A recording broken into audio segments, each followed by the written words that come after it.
Bienvenue dans cette nouvelle vidéo. Ici, nous allons parler de niche de marché et de business model.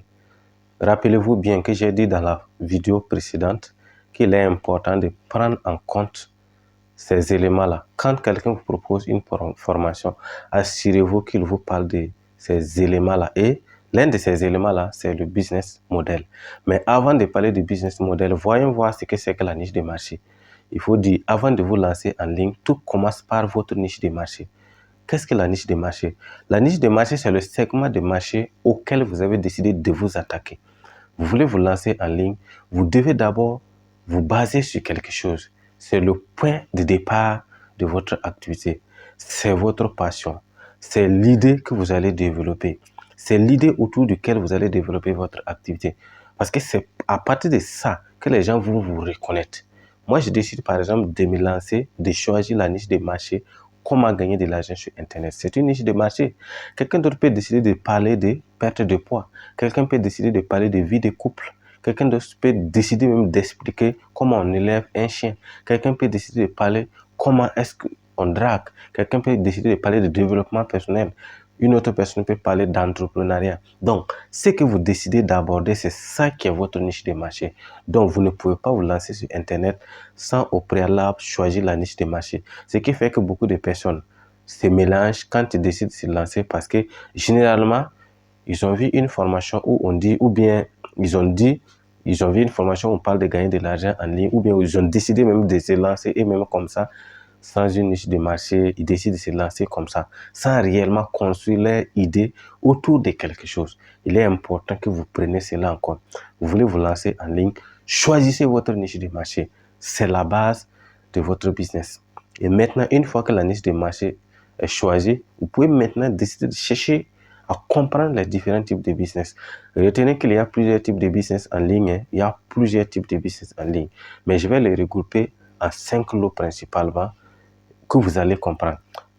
Tous les types de business classiques, les gens vont vous parler de business par-ci, par-là.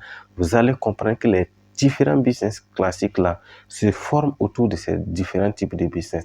Le premier business, c'est le business d'affiliation. C'est vrai que certains disent qu'aujourd'hui que non, le business d'affiliation n'est plus rentable. Ce n'est pas vrai. Le business d'affiliation est rentable. Il s'agit de savoir adapter vos stratégies. Il s'agit de savoir adapter vos techniques.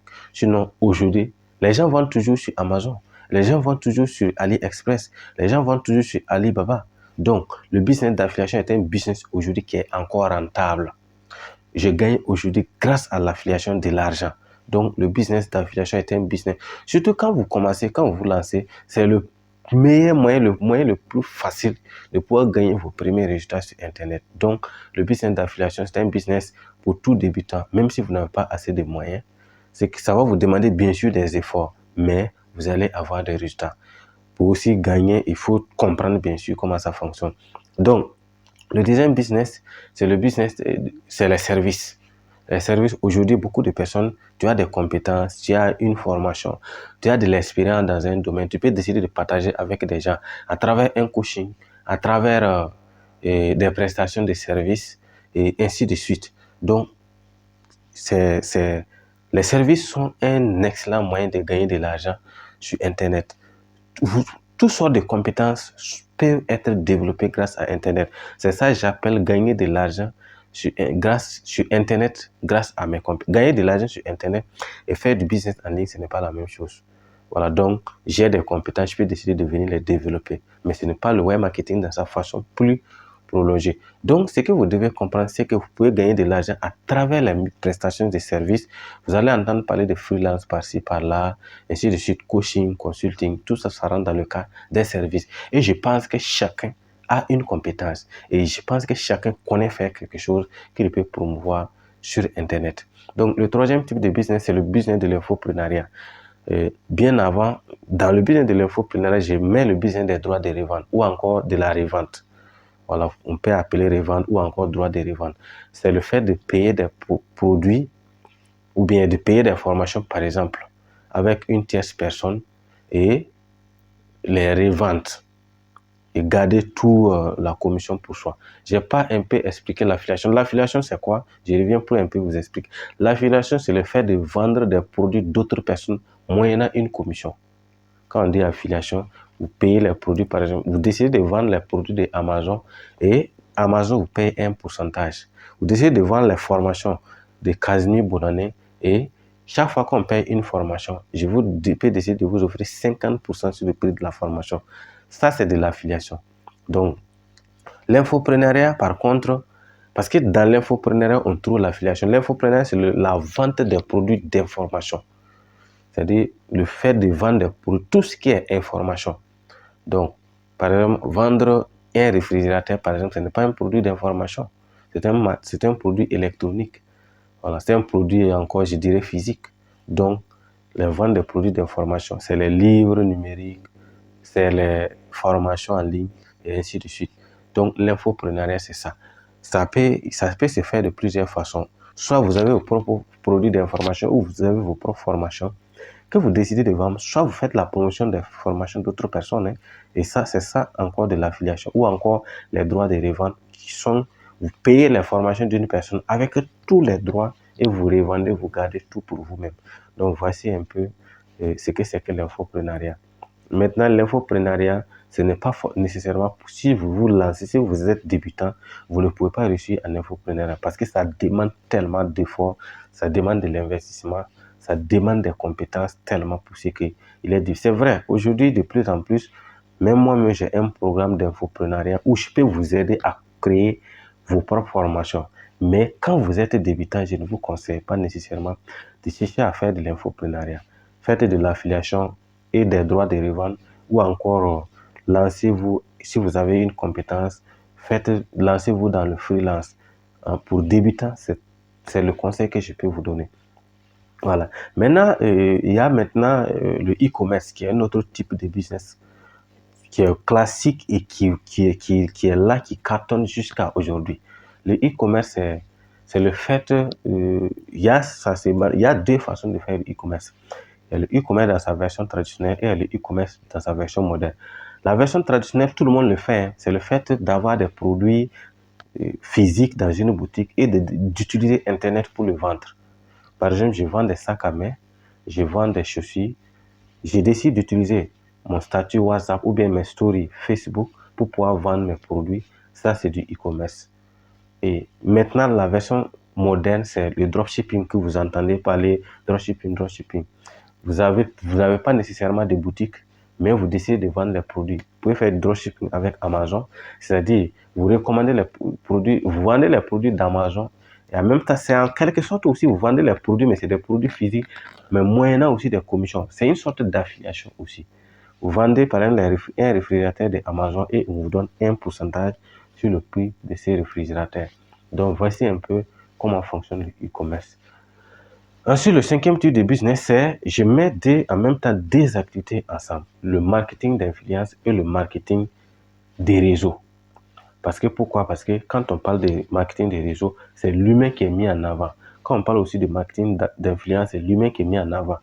Parce que comparativement à l'infoprenariat, au e-commerce, aux prestations de services et à l'affiliation, ce n'est pas trop basé sur l'humain. C'est vrai qu'on aura besoin de construire une communauté, mais vous devez retenir que quand on parle de marketing, d'influence et de marketing des réseaux, c'est l'humain qui est mis en avant. Le marketing des réseaux, c'est quoi? C'est le fait que certaines entreprises ont décidé de ne pas mettre de l'argent dans la publicité, de ne pas mettre de l'argent dans la promotion de leurs produits et de faire passer le produit et de faire la promotion du produit de bouche à oreille. Donc, ce sont des personnes quelqu'un qui a consommé le produit et j'en parle à quelqu'un d'autre. Je dis tel produit, moi je l'ai consommé, c'est bon. Et c'est aussi une façon aussi de faciliter, de permettre aux consommateurs d'avoir accès aux produits depuis l'entreprise. Voilà, donc c'est un peu, en tout cas, c'est l'homme qui est mis en avant dans le marketing des réseaux. Dans le marketing d'influence, c'est un peu aussi la même chose. Dans le marketing d'influence, ici, c'est quoi? Vous créez une communauté vaste. Il y a des comédiens aujourd'hui que vous allez voir en ligne qui ont une communauté de près d'1 million. Et du coup, ces communautés-là, ils décident de faire la promotion, par exemple, d'une entreprise. Ils décident de faire la promotion des produits d'une entreprise. C'est-à-dire, l'entreprise vient le voir et lui dit, ça peut être un artiste, ça peut être un comédien. Donc, par exemple, l'artiste va ou bien le comédien, à un moment donné, quand il finit sa vidéo, à la fin, il va vous dire non, payez tel truc. Moi, je paye ça chez un tel. Moi, j'achète ça chez un tel. Voici les maisons d'un tel que moi j'utilise. Voici la boisson d'un tel que moi j'utilise. Donc, je vous invite aussi à le payer. Le produit, ce n'est pas pour lui. Il fait la promotion. On peut les appeler des ambassadeurs. Ils sont des ambassadeurs de la marque. Ils font la promotion. C'est une façon de vous inciter à payer. Le fait qu'ils acceptent faire ça, bien sûr, l'entreprise les paye. Beaucoup d'influenceurs, aujourd'hui, ce qu'on appelle des influenceurs, gagnent leur argent parfois grâce à ça. C'est l'entreprise qui vous contacte, vous mettez en avant. Sur TikTok, c'est de plus en plus développé. Seulement, les gens ne comprennent pas que c'est ça. Voilà, c'est ça qu'on appelle le marketing d'influence. Donc, ça peut se faire de plusieurs façons. Voilà, donc, voici un peu les types de business classiques qu'on peut avoir aujourd'hui en ligne. C'est vrai, on va vous parler de plusieurs... Il y a plusieurs façons de gagner de l'argent sur Internet. On va vous parler de certaines compétences, le webmaster, le montage vidéo, le community management, le social media manager. Tout ça, ça rentre dans le cadre des services. Voilà, tout ça, ça rentre dans le cadre des services. Donc, c'est très, très rare de voir aujourd'hui des types de business en ligne qui ne prennent pas en compte ces différentes façons de gagner de l'argent. Maintenant, ce qui est important, c'est à vous de savoir choisir le business qui vous convient. Mais en tant que débutant, ce que je vous conseille, vous pouvez faire les droits de revente, vous pouvez faire l'affiliation, vous pouvez faire également aussi les prestations de services. Voilà, donc, même pour aller plus loin, le marketing des réseaux, et voilà. Donc, voici un peu, en tout cas, les types de business que je peux vous conseiller. Quand vous êtes débutant, vous pouvez décider de vous lancer dans ce type de business. Ça va marcher, ça va nécessairement marcher parce que ce sont des business. Moi, j'ai commencé mes débuts comme ça. Voilà. Au départ, j'avais pas compris. Quand j'ai compris, j'ai décidé de faire ces mêmes business-là.